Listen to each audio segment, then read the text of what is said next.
Now let's talk about content, the stuff that separates the speakers who get booked from the speakers who don't.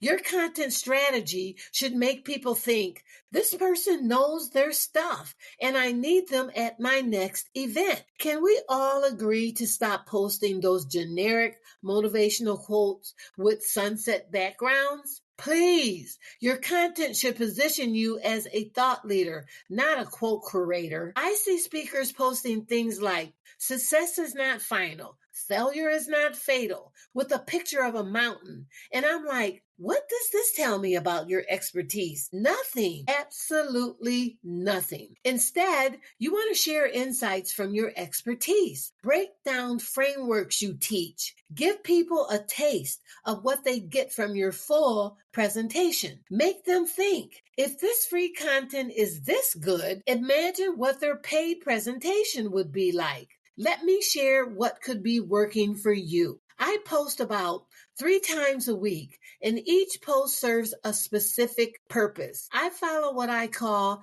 the EIC formula: educate, inspire, challenge. Sometimes I educate, sharing behind the scene moments from my client speaking engagements with actual insights, like just got off the phone with a client who told me a CEO came up to her after her presentation yesterday and said her framework saved his company $2 million last quarter. Here's what she shared.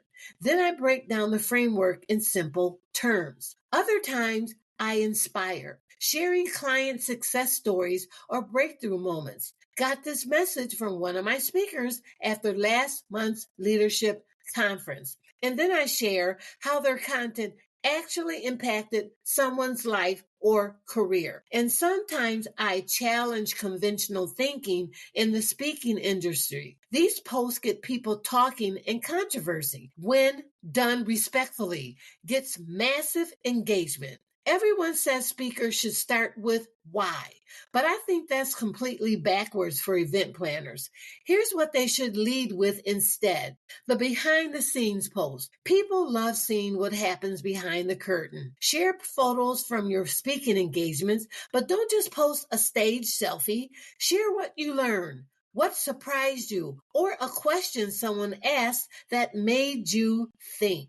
The framework breakdown. Take something you teach in your presentations and break it down into a simple LinkedIn post. Use numbered lists, bullet points, clear takeaways. Give people actionable advice they can implement immediately. Challenge common wisdom in your industry. Everyone says networking is about meeting new people, but I think that's completely wrong. Here's what networking should really be about. These posts get shared and commented on like crazy. With permission, share how your speaking or consulting work helped someone or some organization achieve specific results. This demonstrates real-world impact and gives event planners confidence that you deliver results. Share your take on trends, news, or developments in your field. This positions you as someone who's paying attention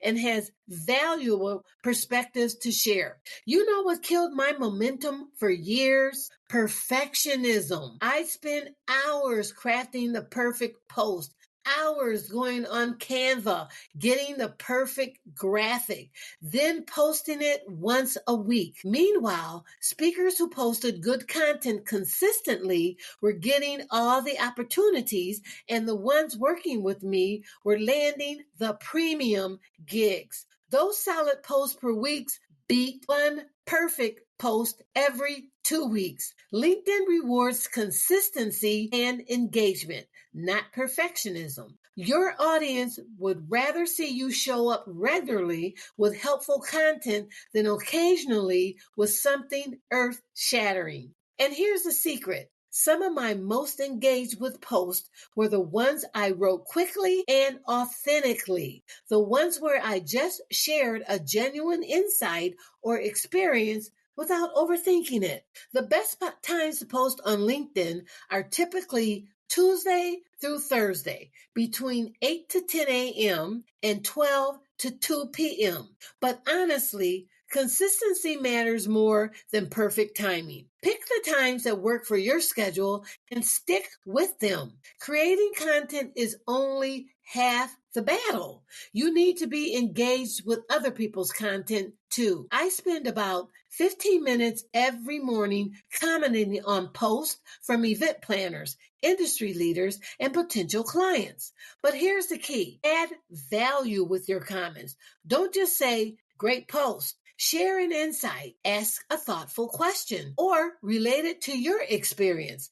These meaningful interactions keep you visible and often lead to speaking inquiries. I actually track my engagement because it's been so valuable. I have a simple spreadsheet where I note when I comment on someone's post and what kind of response I get in return. You'd be amazed how many speaking opportunities you can get from a thoughtful comment on someone's LinkedIn post. Let's talk about networking, but not the gross, slimy kind where you're just trying to sell something. I'm talking about real relationship building that leads to speaking opportunities. Your ideal connections aren't just random people in your industry. You want event planners, conference organizers, training managers, association executives, meeting planners, the people who actually have speaker budgets and make hiring decisions. Use LinkedIn search like a detective. Search for titles like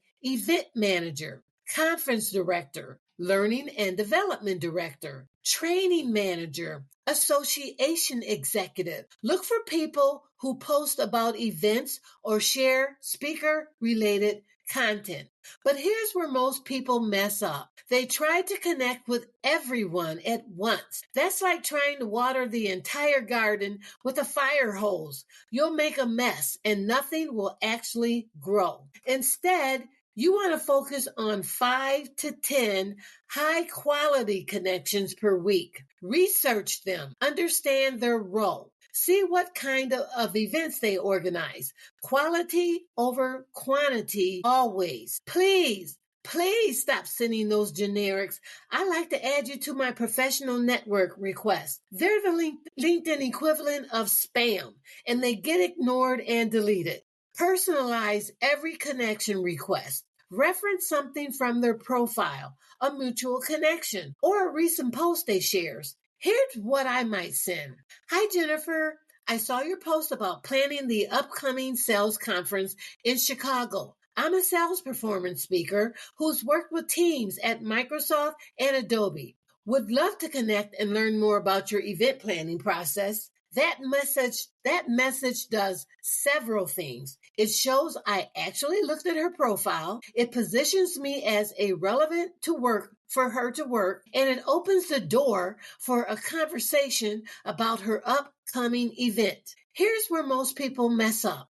They connect with someone and immediately pitch their services. That's like asking someone to marry you on the first date. It's awkward and it doesn't work. After someone accepts your connection request, send a brief thank you message. Something like, "Thanks for connecting, Jennifer. I'm looking forward to seeing your updates about the conference planning world. Always interested to learn about what makes events successful." Then, and this is crucial, actually engage with their content. Like their posts. Leave thoughtful comments. Share their content when it's relevant. Build an actual relationship before you ever mention your speaking services. When they post about looking for speakers or announce an upcoming event, that's when you can reach out with a relevant offer. But by then, you're not a stranger trying to sell them something. You're a connection who's been adding value to their network. Other speakers can be your best source of referrals. I know, it sounds counterintuitive.